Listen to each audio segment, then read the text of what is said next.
대부분의 애니메이션 주인공은 언제나 선한 모습만을 보였습니다. 이는 선한 주인공과 악한 빌런과의 대립을 잘 보여줄 뿐만 아니라 애니메이션 팬들에게 가장 친숙하면서도 호평받는 유형이기 때문인데요. 그러나 몇몇 주인공은 처음엔 선한 모습을 보이다가 이야기가 진행될수록 빌런보다 더 사악한 모습을 보여주는 반전을 보여주기도 합니다. 이번에 소개할 캐릭터는 착한 줄 알았지만 알고 보니 나쁜 주인공입니다.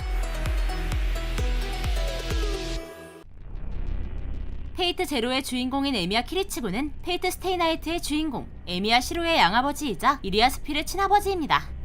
그는 자신의 아내인 아이리스 필과 이리아 스필에게 상당히 친근한 남편이자 아버지인데다가 고아였던 시로에게 마술을 알려주고 시로가 정의의 사도라는 이상을 가지게 한 캐릭터인데요.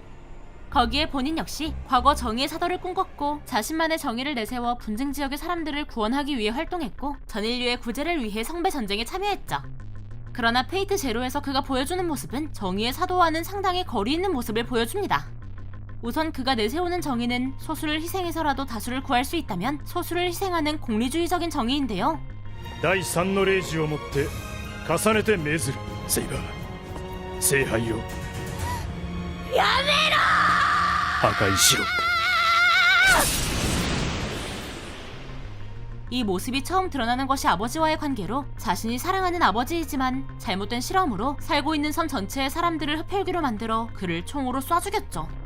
거기에 성배 전쟁에서 활약하는 모습이 이게 과연 정의의 사도를 꿈꾸던 사람인가? 라고 생각하게 될 정도로 냉혈한의 모습을 보이는데요. 다른 참가자들의 경우 자신이 소환한 서번트와 친밀한 모습을 보이거나 최소한 대화라도 하는데 키리치구의 경우 소환한 서번트인 세이버를 일방적으로 무시할 뿐더러 아내인 아이리스 필을 세이버랑 같이 미끼로 사용해 그녀들이 정면에서 싸울 때 자신이 무방비한 마스터를 제거한다라는 작전을 활용하기도 합니다.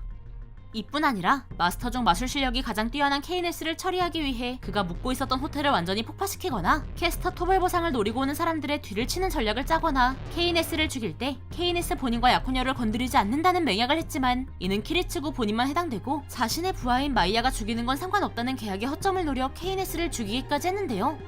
심지어 환상 속이라고는 하나 세계를 지키기 위해 자신의 딸과 아내를 죽이기까지 하죠.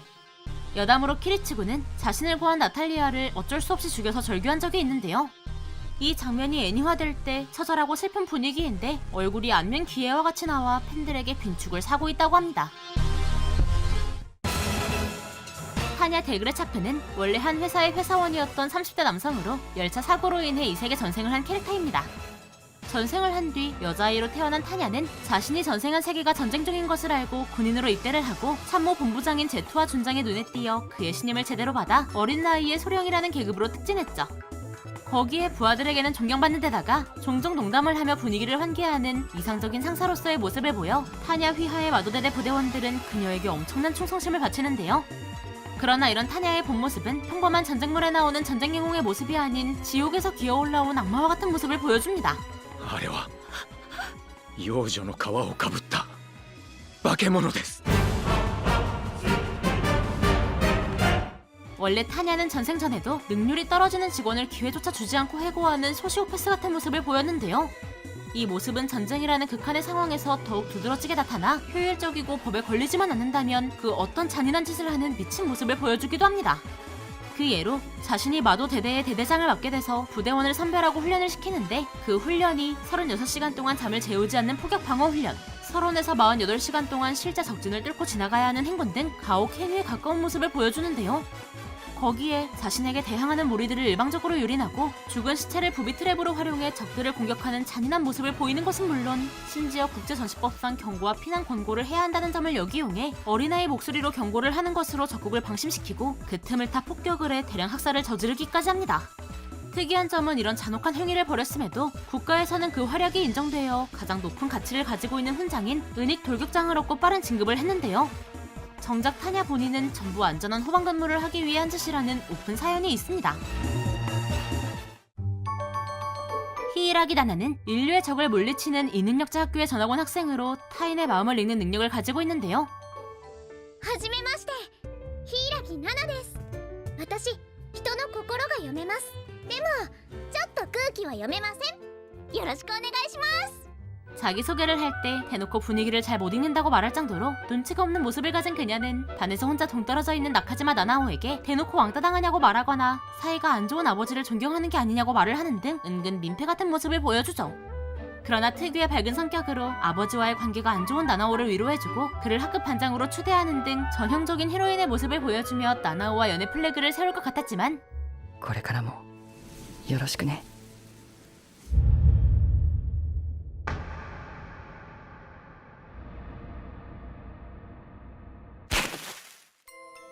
なぜ僕は今からこの子に殺されなければならないのか。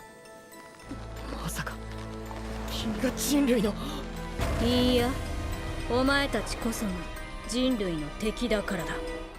이 순간부터 나나는 자신의 본 모습을 드러냅니다. 나나는 사실 아무 능력이 없는 무능력자로 사람의 마음을 읽는다는 것은 사실 뛰어난 관찰력과 추리력으로 상대의 생각을 읽었다라고 착각할 정도의 추리를 내놓은 것이고 그녀가 학교에 온 이유는 진짜 인류의 적인 이 능력자를 전부 암살하기 위해서인데요. 자신의 정체를 드러내고 나나오를 절벽에서 떨어뜨린 이후부터 이게 과연 주인공이 맞나 싶을 정도로 잔인한 행보를 보였습니다. 먼저 위원회로부터 살해 추정 인구라는 자료를 받아 능력자들을 죽이며 자신이 정의로운 일을 하는 것이라고 생각하는데요. 문제는 이 살해 추정 인구가 정확히 어떤 근거로 나오는 건지 그리고 어떻게 나오는 건지가 확실하지 않아 이마저도 죄책감을 줄이는 도구가 아니냐는 말이 나옵니다. 능력자를 죽일 때도 하나같이 잔인하게 죽이는데 그 예로 과거로 돌아가는 능력을 가진 요헤이를 죽일 때 시간여행을 하면 힘이 상당히 빠진다는 것과 수영을 못한다는 점을 사용해 강 한가운데에 빠뜨려 죽였고 순간이동 능력자인 카오리를 독이 든 렌즈를 끼게 해서 죽이기도 했는데요. 심지어 능력을 제대로 몰랐던 오노데라 쿄야를 가스 폭발로 죽이려 하기까지 했습니다.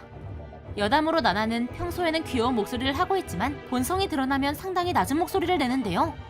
몇몇 팬들은 이런 모습에 갯모해를 느껴 제대로 빠졌다고 합니다. 이토 마코토는 지하철에서 같이 등교하는 한 여학생을 짝사랑하는 극히 평범한 남학생입니다.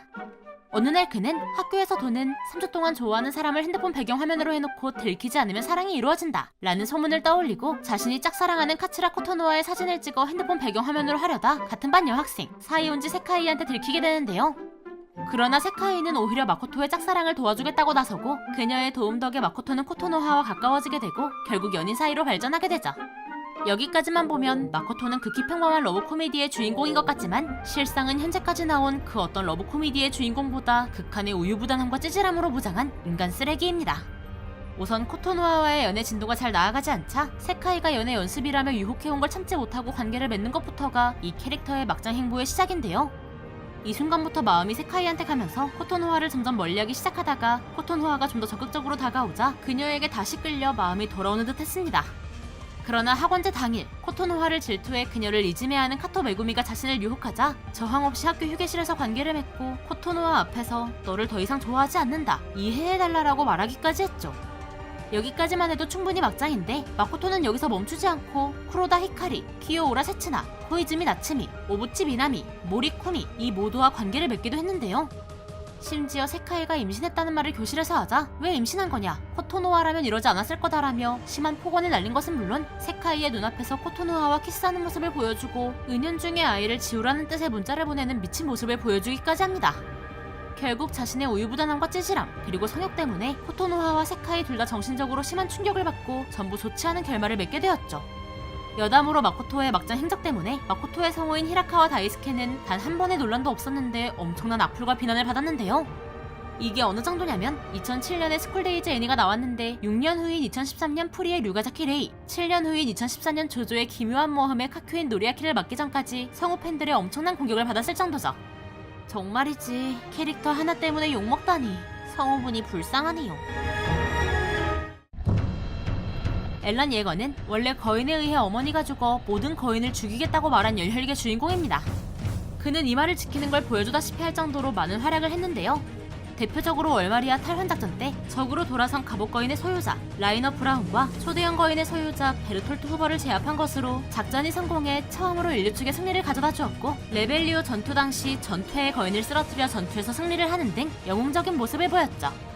그러나 거인에 대한 진실과 마레국이 파라디 섬을 공격한다는 것을 알고 진정한 적이 거인이 아니라 마레국이란 걸 깨달으면서 이전의 열혈적인 모습은 완전히 사라지고 피도 눈물도 없는 냉혈한의 모습을 보여주는데요. 우선 앨런의 목적이 모든 거인을 없애버리는 것에서 파라디 섬을 지키기 위해 다른 국가들을 모조리 없애버리는 것으로 바뀌었습니다. 이 목적을 이루기 위해 앨런은 마레국과의 전쟁인 레벨리오 전투가 끝난 뒤 자신의 추종자들과 함께 예거파라는 조직을 세우고 자신의 뜻을 따르지 않는 자들에게 심한 폭력을 휘둘렀는데요. 그 예로 자신과 뜻이 맞지 않는 옛 동료들을 전부 잡아 감옥에 넣고 어린 시절부터 친구였던 아르민과 미카사에게 폭언을 날렸는데요. 아르민이 이에 대해 반항하자 심하다 싶을 정도로 두드려 패기까지 했죠. 거기에 마시기만 하면 지크 예거의 외침에 따라 언제든지 무지성 거인이 될 수 있는 지크의 척수액을 탄 와인을 병단 내에 뿌려 모든 병단들이 언제든 거인이 될 수 있는 위기를 만들었고, 이로 인해 리바이의 병사 대부분이 무지성 거인이 되었을 뿐더러 주둔 병단을 전부 예거파로 흡수했는데요. 심지어 원작 후반에서는 세계를 완전히 멸망시킬 수 있는 땅울림을 발동해 전 인류를 적으로 돌리기까지 했습니다. 여담으로 진격의 거인 공식 설정집에서 앨런의 지능이 작중 최고 바보 코니와 동급인 3으로 나왔는데요. 의외인 것은 작품 내에서 보여주는 모습은 그렇게 낮은 지능인가 싶을 정도로 영악한 모습을 보여줍니다. 오늘은 착한 줄 알았지만 알고 보니 나쁜 주인공에 대해 알아봤습니다. 대부분 반전의 요소가 있고 주인공을 빌런의 위치에 놓아서 그런지 흥미로운 전개가 많이 일어나는 것 같네요. 여러분은 어떤 나쁜 주인공을 알고 계신가요?